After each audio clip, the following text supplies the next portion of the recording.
नमस्कार मंडळी, smart traveller podcast सिरीजमध्ये आपण आज एक नवीन देशाबद्दल बोलणार आहोत. पण आज बोलणारा मी एकटाच आहे, आज कोणी गेस्ट नाही आहे. कारण हा देश माझ्या खूप आवडीचा देश आहे. मी अनेक वेळा त्या देशात प्रवास केला आहे. तर विचार केला मीच का नाही बोलावे देशाबद्दल. हा देश म्हणजे आपल्या भारताजवळचा अगदी देश आहे. व्हिसा प्रोसेस अगदी सोपी आहे. फ्लाईट कनेक्टिव्हिटी अतिशय उत्तम आहे. 1.5 ते 2 तासामध्ये आपण या देशात पोहोचतो. टायमिंग आपल्या देशासारखंच आहे. इंडियन स्टँडर्ड टाईमच त्या देशात चालतं, त्यात तोही काही प्रॉब्लेम नाही. हा देश म्हणजे श्रीलंका. इमॅजिन करा की तुम्हाला पुढच्या आठवड्यात एक लॉंग वीकेंड सुट्टी आली आहे. तुम्हाला कुठेतरी फॅमिली घेऊन कुठेतरी सुट्टीवर जायचं आहे, परदेशात जायचं आहे. पण तुम्ही लक्षात आलं की आपला विजाच होणार नाही तोपर्यंत. अशा केसमध्ये जायचं कुठे? याला उत्तर श्रीलंका. तुम्हाला तुमच्या कंपनीची कॉन्फरन्स करायची आहे.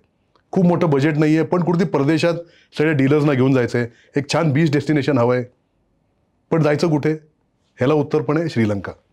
तुम्हाला वाईल्ड लाईफ बघायचं आहे, अनटेम्ड वाईल्ड लाईफ बघायचं आहे. हत्ती बघायचे आहेत, लेपर्ड्स बघायचे आहेत, अप्रतिम बर्ड लाईफ बघायचं आहे, ट्रेकिंग करायचं आहे. पण हे सगळं एका देशामध्ये होईल का? त्याचं उत्तर परत श्रीलंका आहे. तर मंडळी, श्रीलंका हे असं डेस्टिनेशन आहे जे प्रत्येक एज ग्रुप करता काही ना काहीतरी घेऊन येतं.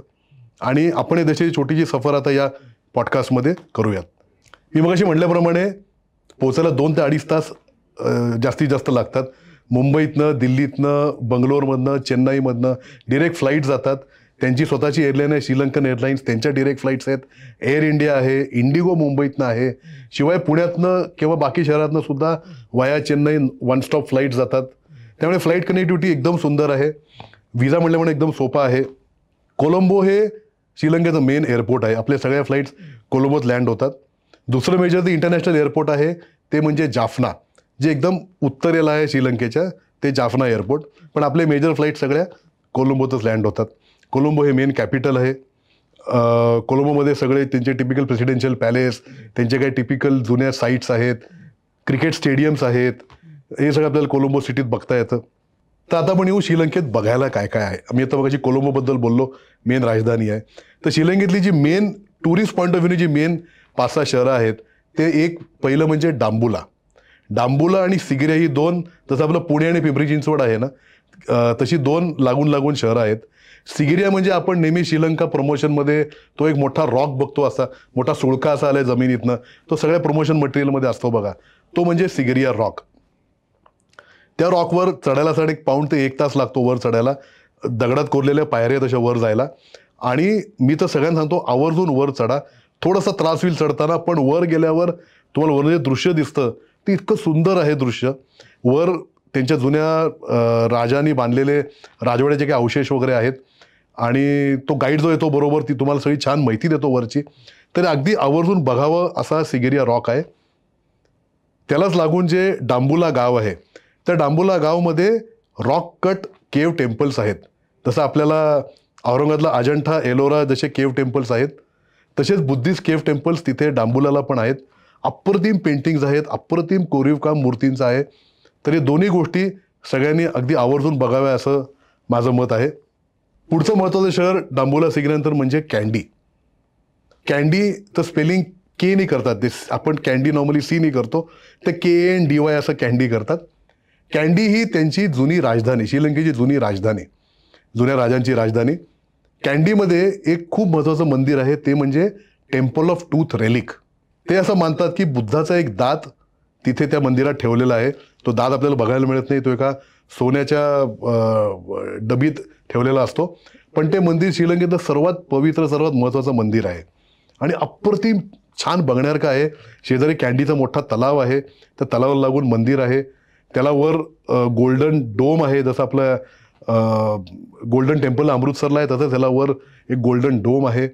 आणि बऱ्यापैकी गर्दी असते मंदिरात, पण खूप ऑर्गनाइज्ड क्राऊड मॅनेजमेंट आहे. ते आपल्याला कुठे असे त्रास होत नाही, खूप वेळ लाईनीत थांबायला लागतं असं होत नाही. आपण छानपैकी ते मंदिर अगदी बघू शकतो. कँडीमध्ये अजूनही काही आसपासची छोटी छोटी ठिकाणं आहेत जी आपण कव्हर करू शकतो. हे कँडी. आणि कँडीहून मी मगाशी म्हणल्याप्रमाणे काही ट्रेकिंग स्पॉट्स खूप जवळ आहेत. म्हणजे ट्रेकिंग ग्रुप्स वगैरे जातात, ते कँडीत राहून 1 डे 2 डे असे एक्सकर्शन्स हे ट्रेकिंगचे करू शकतात. तिथून आपण कँडीवरनं नॉर्मली एका नॉर्मल टूरमध्ये आपण येतो नुवारा एलिया या गावाकडे. नुवारा एलियाचा अर्थ म्हणजे न्यू लाईट, हा त्या गावाचा अर्थ आहे. नुवारा एलिया हे जे फेमस रामायण सर्किट जे आहे श्रीलंकेतलं त्याचा केंद्रबिंदू म्हणजे नुवारा एलिया. श्रीलंकेतला आपल्या टुरिस्ट सर्किटमधला सर्वात हायेस्ट पॉईंट आहे. आपल्याकडे जसे केरळला चहाचे मळे वगैरे आहेत तसं सेम ॲटमॉस्फिअर नुवारा एलियामध्ये आहे. पण मोठा फरक असा आहे की तिथलं इन्फ्रास्ट्रक्चर आणि तिथली हवा, अप्रतिम हवा असते वर्षभर. नोव्हेंबरला खूप वेळा टेम्परेचर अगदी 7 आणि 8 डिग्रीपर्यंत जातं. जाड स्वेटर वगैरे लागतो. अर्थात स्नोफॉल त्या भागात कुठेच होत नाही, पण टेम्परेचर बऱ्यापैकी खाली जाऊ शकतं. ते म्हटल्याप्रमाणे रामायण सर्किटमधला हा एक केंद्रबिंदू आहे. का? कारण तिथे सीतेचं मंदिर आहे आणि जी रामायणातली अशोक वाटिका जी आहे ती या भागात सगळी होती आणि त्याच भागात त्यांनी सीतेचं एक मंदिर, अप्रतिम मंदिर बांधलेलं आहे. नुकतंच ह्या वर्षी श्री रविशंकर जाऊन त्या मंदिराचं रिनोव्हेशन झालं, त्यांच्या हस्ते त्याचं उद्घाटन वगैरे झालं. त्या मंदिराच्या बॅक साईडला एक छोटा झरा आहे आणि झऱ्याच्या पलीकडे हनुमानाचे पावलाचे ठसे आहेत. हे दोन्ही आपल्याला नुवारा एलिया शहरात बघता येतं. तिथूनच जवळ अशा 2-3 जागा आहेत ज्या रामायणाशी निगडीत आहेत. एक जागा आहे जिथे रावणाचा मुलगा होता इंद्रजित, त्यांनी तपश्चर्या केली, तिथे एक मंदिर बांधलं आहे आता, ती जागा बघता येते. किंवा तिथूनच एक तासभराच्या अंतरावर एक जागा आहे जिथे ते लोक क्लेम करतात की सीतेने अग्निपरीक्षा दिली, तर त्याच्याकरता ते छोटं स्मारक उभारलं आहे त्या जागेवर, ते आपल्याला बघता येतं.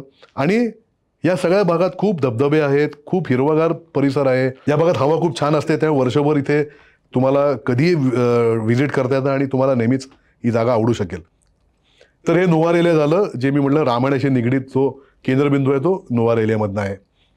तिथून पुढे जेव्हा आपण थोडंसं खाली यायला लागतो, दक्षिणेकडे यायला लागतो, तिथे एक याला नावाची सँच्युरी आहे. YALA असं ते स्पेलिंग आहे. तर याला सँच्युरीचं महत्त्व काय आहे, तिथे तुम्हाला लेपर्ड सायटिंग दिसतं. लेपर्ड्स हे भारतामध्ये क्वचित कुठे दिसतात, मला वाटतं कुठे दिसत नाहीत. तर लेपर्ड सायटिंग करता लोक यालाला मुद्दामून जातात. आणि जसं आपल्याकडे भारतामध्ये कानामध्ये किंवा पेंचमध्ये किंवा कॉर्बेटमध्ये आपण जातो, सफारी बुकिंग हा मोठा प्रॉब्लेम असतो. बरेच वेळा सीझनमध्ये सफारी बुकिंग मिळत नाही आणि त्यामुळे जाता येत नाही आपल्याला. तसं इथे जनरली प्रॉब्लेम येत नाही. यालामध्ये सफारी बुकिंग तुम्हाला मिळू शकतं. त्याचे पण 3-4 झोन आहेत, बफर झोन आहे, कोर झोन आहे आणि सायटिंग अप्रतिम आहे पूर्ण याला सँच्युरीमध्ये. यालावरनं पुढे आता श्रीलंका बेट आहे म्हणल्यावर तिथे कोस्टलाईन बीच हे असणारच. तर श्रीलंकेचा जो सदर्न भाग आहे सगळा, त्या सगळ्या सदर्न भागाला अप्रतिम बीचेस आहेत. अप्रतिम म्हणजे खरंच अप्रतिम आहेत. म्हणजे खूप मोठा बीच आहे, गर्दी फार नसते, टिपिकल भेळवाले किंवा शॅक्स वगैरे असं काहीही नाही आहे. फार कमी ठिकाणी असे शॅक्स बीच लावलेले आहेत. त्यामुळे तुम्हाला एक अप्रतिम बीच हॉलिडे तिथे करता येतो. या बीचेसमध्ये महत्त्वाची नावं घ्यायची तर एक बेंटोटा नावाचं बीच आहे जे खूप फेमस आहे. एक हिक्काडुआ म्हणून बीच आहे, तो पण खूप फेमस आहे. एक उनावाटुना म्हणून एक फेमस बीच आहे. या उनावाटुना बीचच्या खालच्या साईडला तुम्ही गेलात तर एक GALLE नावाचं शहर आहे. तुम्ही खूप वेळा बघितलं असेल की कुठलाही क्रिकेट टीम जेव्हा श्रीलंकेला जाते त्या गॉल या शहरामध्ये नेहमी एक क्रिकेट मॅच, वन डे किंवा टेस्ट मॅच नक्की असते. तर हे गॉल स्टेडियम खूप बघण्यासारखं आहे. म्हणजे ते शेजारी गॉलचा किल्ला आहे आणि त्या किल्ल्यावरनं तुम्हाला स्टेडियम सगळं पूर्ण दिसतं. शेजारी समुद्र किनारा आहे. इतकं मस्त सेटिंग आहे त्या क्रिकेट ग्राउंडचं, तर अगदी बघावं असं आहे. हा गॉल किल्ला डच लोकांनी बांधलेला आहे, त्यामुळे आतमध्ये तिथे एक डच म्युझियम आहे, फार छान, फार बघण्यासारखी आहे. या गॉल किल्ल्याच्याच थोडंसं खाली एक रुमासला म्हणून जागा आहे. तर या रुमासला जागेचं काय महत्त्व आहे की तर हनुमान जेव्हा हिमालयातनं तो पर्वत घेऊन आला ज्याच्यावर लक्ष्मणाला लागणारं औषध होतं, तर त्या पर्वताचे काही तुकडे श्रीलंकेत काही भागात पडलेले आहेत. तर तो एक तुकडा जो या रुमास्याला गावात पडलाय, तर तो का लोकांना लक्षात आलं की पडलाय की त्या रुमास्याला त्या टेकडीवर जे काही वनस्पती उगवतात ते वनस्पती श्रीलंकेत बाकी कुठे नाही, फक्त हिमालयात उगवतात. त्या लोकांना लक्षात आलं की लोकांचं असं म्हणणं आहे की ह्या त्याच पर्वताचा एक छोटासा अवशेष इथे पडलेला आहे या रुमास्याला गावामध्ये. हे आता रामायण टूरमध्ये आपण नॉर्मली किंवा लोक नॉर्मली हे कव्हर करतात. हे झाले मेन स्पॉट मी तुम्हाला सांगितले. डांबुला सिगिरिया, कॅन्डी, नुवारा एलिया, बेंटोटा, हिक्काडुआ बीच आणि पहिलं आपण बोललो कोलंबो शहर. आता इथे वेगळं तुम्हाला काय बघता येईल? वेगळं बघायचं तर नुवारा एलियापासनं एक एल्ला म्हणून गाव आहे. तर त्या नुवारा एलिया टू एल्ला एक खूप सिनिक ट्रेन राईड आहे. म्हणजे ती अशा दऱ्याखोऱ्यातनं जाते, शेजारी वॉटरफॉल वगैरे आहेत, जंगलातनं जाते. अप्रतिम अशी ट्रेन राईड आहे, तर ती प्रत्येकाने करावी अशी आहे. एल्लामध्ये आता ॲडव्हेंचर ॲक्टिव्हिटीज खूप झाल्यात. तिथे झिप लाईनिंग आहे, ATV राईड्स आहेत, किंवा तुम्ही जे बाली स्विंग नेहमी बघता इंस्टाग्रामवर सगळीकडे, तसं एल्लामध्ये एक एल्ला स्विंग झालेला आहे. तर हे सगळ्या गोष्टी तुम्हाला तिथे आणि खूप रिजनेबल रेटमध्ये या सगळ्या आहेत. ॲडव्हेंचर ॲक्टिव्हिटीजमध्ये अजून करायचं तर मी मगाशी डांबुला जे गाव बोललो, जिथे रॉक कट केव्ह टेम्पल्स आहेत, त्या डांबुलामध्ये नोव्हेंबर टू मार्च या पिरियडमध्ये हॉट एअर बलूनिंग असतं. म्हणजे तुम्हाला बिफोर सनराईज त्या बलूनमध्ये बसून तुम्हाला ते वर नेतात. अर्ध्या तासाची टोटल बलून राईड आहे, पण खूप सुंदर अनुभव घेण्यासारखा आहे. अजून एक हटके ॲडव्हेंचर ॲक्टिव्हिटी म्हणजे व्हेल अँड डॉल्फिन वॉचिंग. हा जो साऊथ श्रीलंकेचा बीच एरिया आहे, तिथे मिरिसा नावाचं गाव आहे. ते मिरिसा नावाच्या गावातनं आपण सकाळी लवकर उठून बोटीने जाऊन समुद्रात व्हेल आणि डॉल्फिन वॉचिंग बघायला मिळतं आपल्याला. खूप अप्रतिम खूप संख्येने डॉल्फिन्स आहेत, खूप संख्येने व्हेल्स आहेत, आणि लोकांचे अनुभव खूप भारी आहेत तिथे जाऊन आलेल्यांचे. आपण रामायण सर्किटचं बोललो आता मगाशी बोलताना. दुसरा एक महत्त्वाचा धागा जो श्रीलंकेत आहे तो म्हणजे Buddhist circuit. Sri Lanka mainly Buddhist country आहे आणि बुद्धिझम जास्त प्रिव्हेलंट रिलिजन आहे श्रीलंकेमध्ये. त्यामुळे तिथलं एक बुद्धिस्ट सर्किट खूप फेमस आहे आणि बुद्ध पौर्णिमेला त्या भागामध्ये खूप गर्दी असते. मेमध्ये बुद्ध पौर्णिमा असते, त्या सुमारास त्या भागात खूप गर्दी असते. तर त्या भागातले जे मेन गाव आहेत, एक म्हणजे तो कॅन्डीचं टेम्पल विषयी तुम्हाला मगाशी बोललो होते, त्याला जोडून डांबुला आत्ता आपण मगाशी बोललो होते. त्याच्याबरोबर अनुराधापूर म्हणून एक गाव आहे. अनुरापूर वर्ल्ड हेरिटेज साईट आहे. त्याला लागून पोलोनारुवा म्हणून एक आहे, मिहिनतले म्हणून एक गाव आहे. ही सगळी युनेस्को वर्ल्ड हेरिटेज साईट्स आहेत आणि त्याला खूप जुनं बुद्धिस्ट हेरिटेज त्या भागात तुम्हाला सगळीकडे बघता येतं. आपण मगाशी ॲडव्हेंचर ॲक्टिव्हिटीजचं बोलत होतो, तर श्रीलंकेच्या ईस्ट कोस्टवर एक अरुगंबे नावाचं एक बीच डेस्टिनेशन आहे. तर ते अरुगंबे भारतीयांपेक्षा युरोपियन लोकांमध्ये जास्त पॉप्युलर आहे. का? कारण ते it is called the surfing capital of Asia. Surfing जे लोक नॉर्मली ऑस्ट्रेलियात वगैरे करतात समुद्रावर, ते ह्या अरुगंबेमध्ये त्याच प्रकारच्या लाटा आणि त्याच प्रकारचं सेटिंग आहे. त्यामुळे अरुगंबेला सर्फिंगचे लोक खूप, युरोपियन लोक खूप येतात. आता काही भारतीय लोक पण त्या भागात बऱ्यापैकी जायला लागलेत सर्फिंग करायला. श्रीलंकेची सफर ही छान का होते ते महत्त्वाचं कारण तिथलं इन्फ्रास्ट्रक्चर. रस्ते कुठेही तुम्ही जा, कुठल्याही भागात जा श्रीलंकेत, रस्ते अप्रतिम आहेत. लोक अतिशय हॉस्पिटेबल आहेत. हॉटेल्स खूप छान आहेत. अगदी 3 स्टार होमस्टे जरी घेतलेत तरी खूप छान आहे. जेवणाचा तुम्हाला कुठेही प्रॉब्लेम येत नाही. भारतीय फूड तर मिळतंच. कोलंबो, कँडी या भागात तर इंडियन फूड अगदी रोटी, दाल, सब्जीपर्यंत सगळं मिळतं. काही काही भागात थोडासा प्रॉब्लेम येतो. ते आपल्याला टिपिकल चपाती किंवा टिपिकल नान, रोटी अगदी टिपिकल बनवू शकत नाहीत. पण त्यांचं फूड ही खूप बरंचसं आपल्यासारखं आहे. बरेचसे आपले मसाले वापरतात. थोडंसं तिखट करतात जेवण ते, पण तरी बऱ्यापैकी आपल्यासारखंच जेवतात ते. त्यामुळे जेवणाला आपल्याला जनरली तिथे श्रीलंकेत कुठेच प्रॉब्लेम असा येत नाही काही. मी आता श्रीलंकन फूडचं बोलत होतो, तर मी म्हटलं की इंडियन फूड तिथे हमखास मिळतं. पण माझं सगळ्यांना एक आग्रह असतो की तुम्ही कधीतरी श्रीलंकन फूड ट्राय करा. खासकर जे नॉनव्हेज प्रेमी आहेत त्यांच्या श्रीलंकेत तर पर्वणीच आहे. कारण तिथे ज्या प्रकारचं seafood, fresh seafood जे मिळतं तुम्हाला, प्रॉन्स असतील, लॉबस्टर्स असतील किंवा अतिशय एक्झॉटिक क्रॅब्स असतील, ते तुम्हाला, मला वाटत नाही भारतातसुद्धा एवढं चांगलं कुठे मिळू शकेल. आणि त्यांची कुक करायची पद्धतसुद्धा खूप वेगळी आहे. त्यामुळे सी फूड लवर्सना तर श्रीलंकेत अगदी पर्वणीच असते कधी गेलं तरी. एक मी नेहमी सांगतो भारतीयांना की तिथे चिकन हा प्रकार खूप कमी मिळतो. चिकन आणि मटन हे 2 प्रकार श्रीलंकेत खूप कमी मिळतात. तिथे जास्त करून सी फूड आणि बीफ आणि पोर्क हे समूह जास्त त्या नॉनव्हेजमध्ये जास्त पॉप्युलर डिश आहेत त्यांच्याकडे. व्हेज लोकांकरता त्यांच्याकडे वेगवेगळ्या प्रकारच्या करीज खूप छान मिळतात. आपण आमटी करतो त्या प्रकारच्या करीज असतात, पण वेगळ्या फ्लेवर्सच्या आणि खूप छान मिळतात. थोड्याशा तिखट असतात पण चवीला खूप छान असतात. राईस आणि करी हा त्यांचा मेन डिश आहे. तुम्ही श्रीलंकेत कुठल्याही ह्याच्यात गेलात तरी. बेस्ट सीझन टू ट्रॅव्हल श्रीलंकेत काय असू शकतो? आपल्या खालचा देश आहे म्हणल्यावर वेदर पॅटर्न आपल्यासारखंच असतं. तिथे पण मे, जून, जुलै, ऑगस्ट, सप्टेंबरपर्यंत पाऊस असतो. पण जनरली तिथे ऑगस्ट एंडला पाऊस बऱ्यापैकी कमी झालेला असतो. त्यामुळे सप्टेंबर ते मार्च हा अतिशय आयडियल सीझन श्रीलंकेत जायला. वेदरवाईज परफेक्ट असतं. एखादी हलकीशी सर पावसाची येऊ शकते, पण अदरवाईज कुठेच प्रॉब्लेम येत नाही. मे, जून, जुलै, मेमध्ये खासकर गरम बऱ्यापैकी होतं. कोलंबोची हवा एक्झॅक्टली मुंबईसारखी आहे.